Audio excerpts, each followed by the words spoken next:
Thank you, Madam Toastmaster. Good afternoon, everyone. As I stand before you today, I'm not just a member of the Raging Toastmasters, but funnily enough, as someone who has completed the leadership development pathway, a journey that has transformed me in ways that I never expected. When I first joined Toastmasters, I was driven by a simple desire to not only become a better communicator, but also as a way to network with employees of AIG that I didn't work with every day. What I didn't realize then was that Toastmasters would not only help me improve my speaking skills, but also shape me into a more confident and capable leader.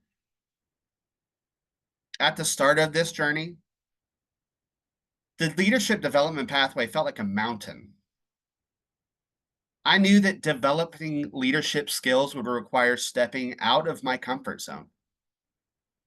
I had to face some internal barriers, self-doubt, fear of failure, and uncertainty about whether I could truly lead others.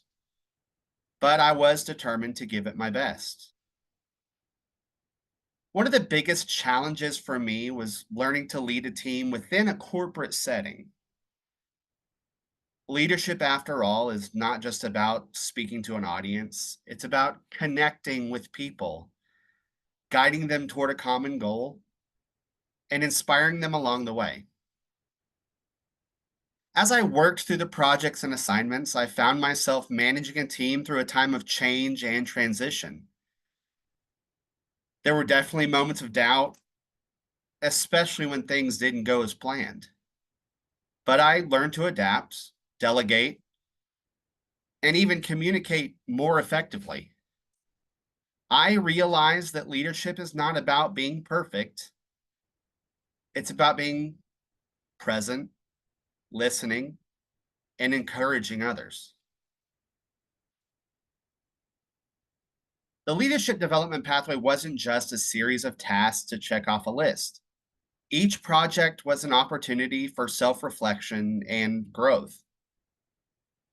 I honed my ability to give constructive feedback, to coach others through their own challenges, and to remain calm and focused during difficult situations. Perhaps most importantly, I learned the value of patience, both with my team, but more importantly, with myself. One milestone that stands out to me was when I ran for and was elected as president of the Raging Toastmasters. If you had told me 2.5 years ago that I would be standing here as president completing this pathway, I would have laughed at you. But during this 2.5 years, I experienced our club's transition, and many of us would agree the struggles that we went through.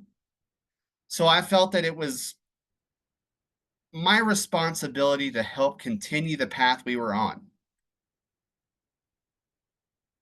To not would have been turning my back on the one thing in my professional life that had given me so much.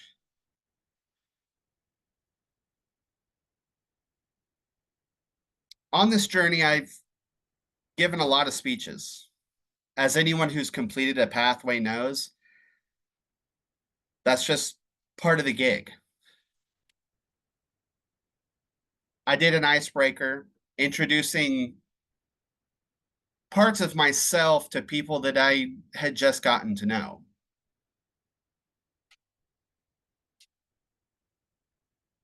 I did all the first level speeches that we all do about body language use or the volume of your voice, how inflection is so important in a lot of these speeches. And those were all well and good. And if I'm being honest, I haphazardly put those speeches together, not really giving the speeches the amount of detail that they needed or the amount of effort really that was needed. But the farther I get into, or the further I got into the pathway, the more connected I started to feel with these speeches. I think one of my favorite speeches that I gave, there's a couple. There's a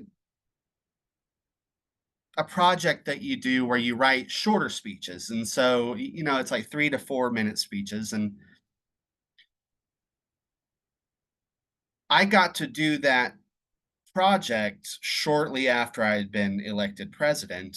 And the first one I did, it was you had to write two speeches in a form. It could be a speech, or it could be a toast, it could be a eulogy, things like that. Things where you have to write shorter speeches, but try and get the meaning behind it through in that short of amount of time. And so my first one I did was the a toast to the raging Toastmasters, which I am still going to record. I do promise. I still haven't done that, but I need to find time to record that. I'll write that on my list. But during that toast, I got to really reflect on my journey as a Toastmaster. And some of you know this story and some of you don't, but when I joined, it was shortly before a huge ground shaking announcement that, a lot of my coworkers were going to lose their job. And so, unfortunately, fortunately or unfortunately, I don't know which way I still feel about it. I wasn't one of the ones that was going to lose their job, but I was going to lose a lot of the work friends that I had made. And through my membership in this club, I got to make new friends, and we've got to expand our borders of this club with members that don't live in the Amarillo area.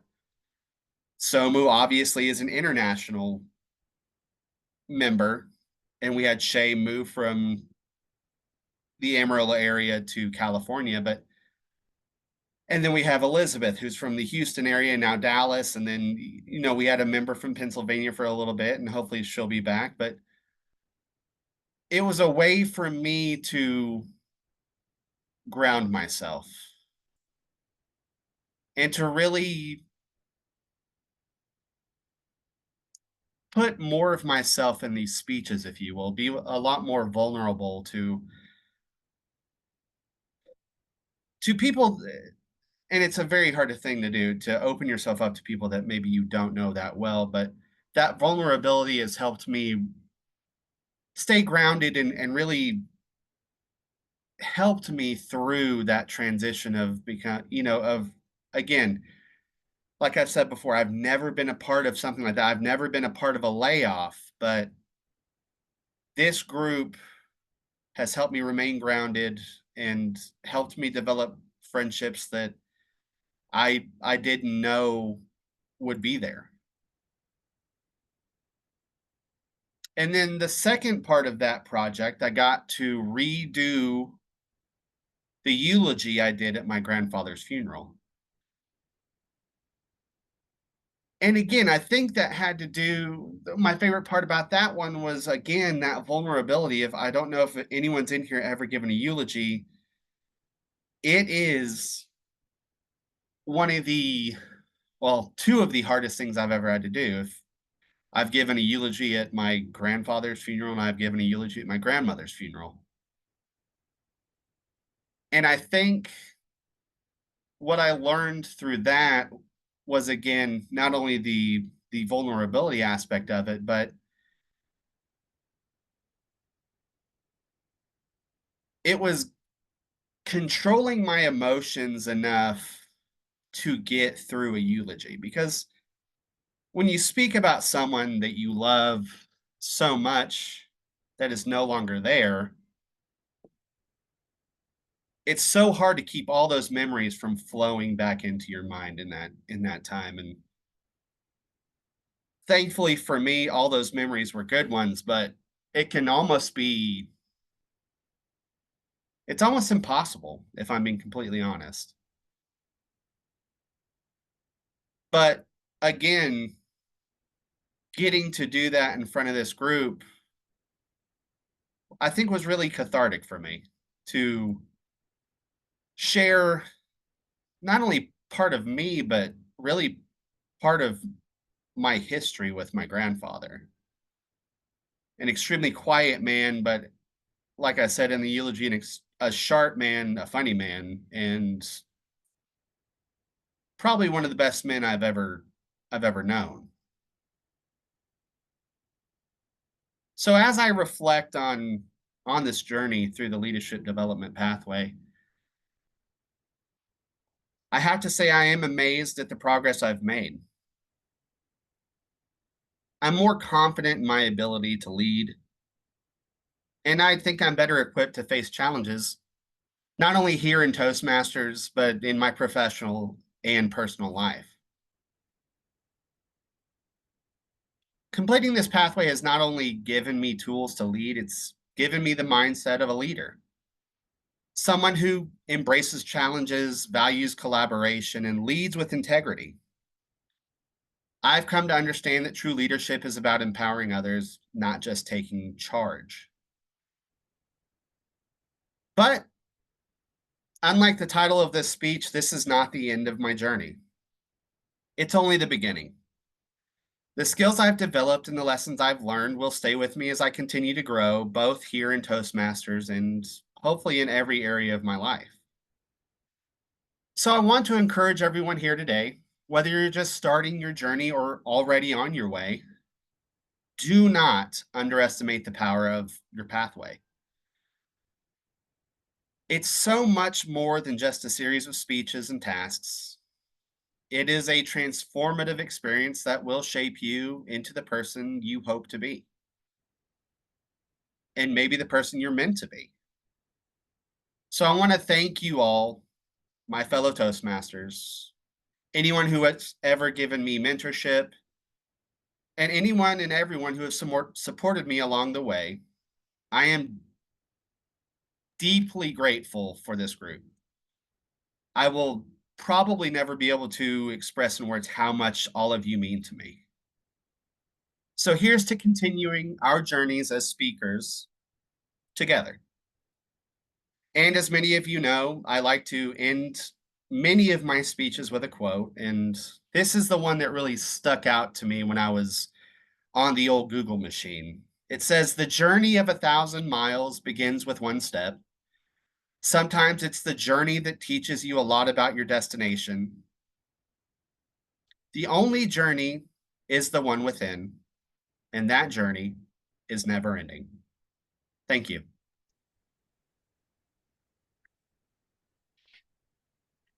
Thank you so much, Braden. Wow, what a great speech. The essence of a pathway completion, the growth and the experience